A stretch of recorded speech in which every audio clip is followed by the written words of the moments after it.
बिस्मिल्लाहिर्रहमानिर्रहीम। अस्सलामुअलैकुम। मैं आपको कहानी सुनाना शुरू करूं इससे पहले आप मेरे चैनल को सब्सक्राइब करें और नए आने वालों से गुजारिश है कि बेल आइकॉन के बटन को ज़रूर दबाएं ताकि मेरी हर वीडियो आप तक बआसानी से पहुंच सके। मेरा नाम इशरत है। हम दो बहनें थी। मेरी शादी मेरे ख़ानदान में यानी खाला के घर हो गई। मैं ब्याह कर आ गई। हमारा कोई भाई ना था। वालिद और वालदा बूढ़े थे, बहन नौजवान थी। मेरा शौहर आमों का बाग ख़रीदता और फिर आगे आम फ़रोख्त कर देता। वो ठेका ही लिया करता था, कभी आमों के बाग का और कभी अमरूद के, कभी माल्टे के। इसी तरह हमारे घर का अच्छा खासा निज़ाम चल रहा था। अल्लाह के फ़ज़ल से मुझे कभी किसी चीज़ की कमी ना आई थी। मेरा शौहर बहुत ही अच्छा था। वो मेरे माँ बाप और मेरी छोटी बहन को भी अपने पास ले आया। मेरे शौहर की आमदनी काफ़ी थी, इसलिए उसने जल्द ही मेरी बहन की शादी कर दी। मेरी बहन ब्याह कर अपने घर चली गई। वो बहुत अपने घर में खुश रहती थी। फिर मेरे माँ बाप बूढ़े थे, बाप बीमार रहता था। शादी को 2 साल हो गए थे। वालदा और वालिद दोनों ही एक ही माँ के अंदर इंतकाल कर गए। अब मेरा इस दुनिया में मेरी बहन के अलावा कोई ना था। बल्कि सीधी बात तो ये थी कि मेरी बहन का मेरे अलावा कोई ना था, क्योंकि मेरे शौहर ने तो उसे बहन बन के ब्याया था। मेरा तो कोई आने जाने वाली जगह भी ना थी। बहन का घर था, वहाँ जाकर कितने दिन रुकती, क्योंकि वो बिल्कुल गैरों में ब्याह कर गई थी और उसके ससुराल वाले कोई बहुत ज़्यादा खाते पीते ना थे। फिर अल्लाह ने मुझे एक बेटा दिया, फिर एक बेटा दिया और एक बेटी। इस तरह मेरे 3 बच्चे हो गए। मैं अपने घर में खुशहाल ज़िंदगी गुजार रही थी। मेरी नंद और जेठानी आपस में काफ़ी लड़ाई झगड़ा करती। मेरी कभी किसी के साथ लड़ाई ना हुई।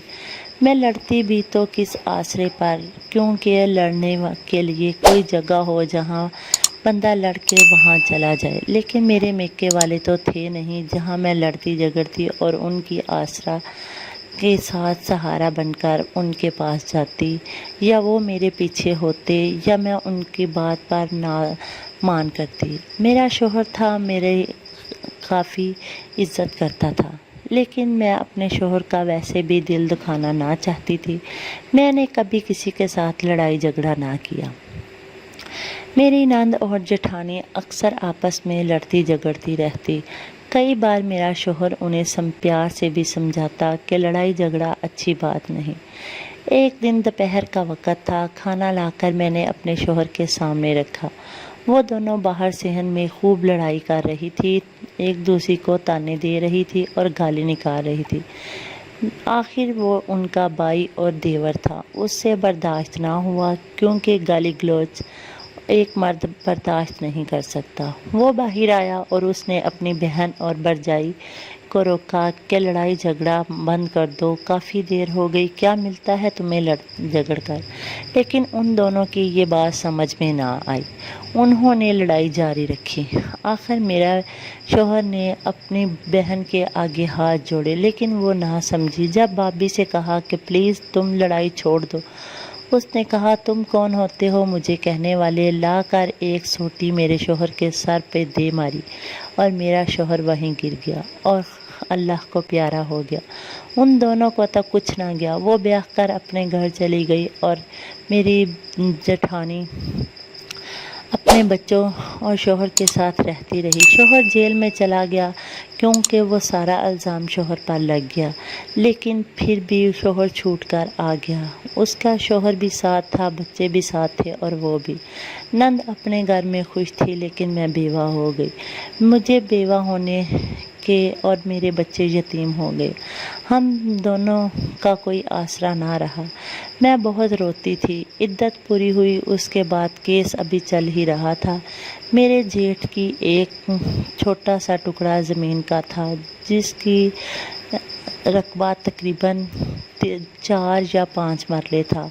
वो रकबा मुझे मिल गया मेरे बच्चों को, ताकि मेरे बच्चों का कोई जगह हो जहाँ सर छुपा कर बैठ जाएं। میری ساس مجھے معاف نہ کرنے دیتی، کہتی کہ تم انہیں معاف نہ کرو تاکہ انہیں پتہ چلے۔ وہ تو اپنی بچی کی باتیں میرے منہ سے نکوار رہی تھی کہ میری بچی سے لڑتے جھگڑتے ہیں، اس لیے ان کو جب یہ خوب جیل میں گھسیٹے گی تو انہیں پتہ چلے گا۔ لیکن اس کی بچی بیائی گئی، آخر وہ چھوٹ کر آ گئی، کیونکہ میں کسی کے بچوں کو یتیم نہیں کرنا چاہتی تھی۔ میں دل میں سوچتی تھی کہ الہی یہ اپنے بچوں کے سر پر آ جائے، میرے بچوں کا تو باپ چلا گیا، کسی دوسرے بچے یتیم نہ ہو جائیں۔ پھر میری عدت کے بعد محلے والوں نے یعنی گاؤں والوں نے فیصلہ کیا کہ تم اپنی ساس سے کہہ کر اپنے دیور سے نکاح کر لو۔ میں یہ بات اپنے منہ سے کہتی اچھی نہ لگتی تھی، اس لیے گاؤں کے بزرگوں نے فیصلہ کر دیا۔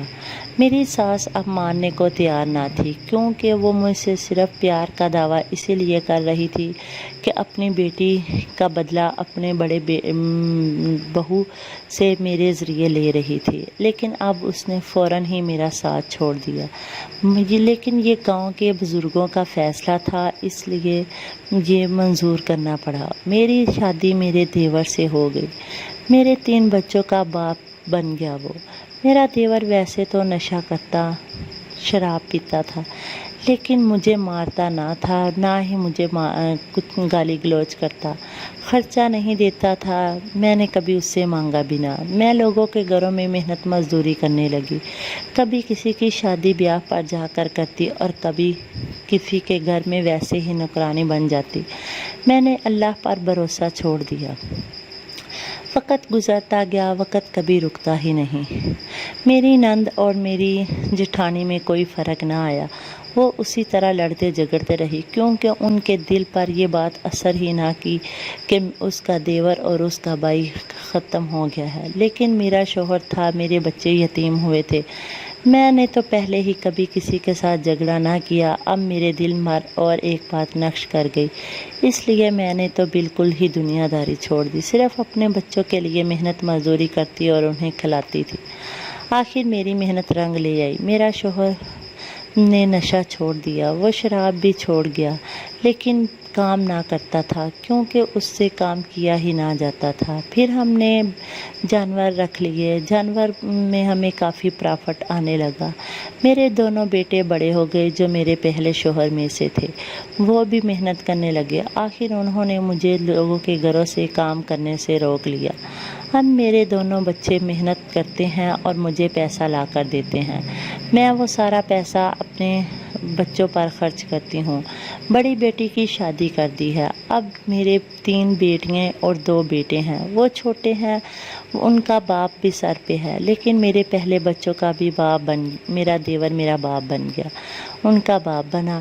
اب میرے پاس میرا شوہر بھی ہے، اللہ کا کرم ہے، کیونکہ بچے ہیں، سب کچھ ہیں۔ میرے شوہر کو پہلے کو اللہ تعالیٰ جنت الفردوس میں جگہ دے، اس کو اللہ تعالیٰ نے بہت نیک ہدایت دے دی ہے، اور میں دعا کرتی ہوں کہ میرے بچوں کو بھی اللہ تعالیٰ نیک ہدایت دیے رکھے اور وہ اسی طرح محنت کرتے رہیں۔ میری دوسری بچیوں کے بھی اللہ تعالیٰ اچھے سے اچھے رشتے عطا کرے تاکہ میں ان کا بھی فرض ادا کروں اور اپنے بچوں کا بھی، اور میری بہو اچھی آئیں جو لڑائی جھگڑا کر کے اس گھر کا فسنا فنا نہ کریں، بلکہ اس گھر کو جنت کا باغ بنا دیں۔ میری کہانی سننے کا شکریہ۔ اگر آپ کے پاس بھی کوئی کہانی ہو تو پلیز مجھے کمنٹ کریں تاکہ میں آپ کی کہانی اپنی کہانیوں میں شامل کر سکوں۔ میری کہانی سننے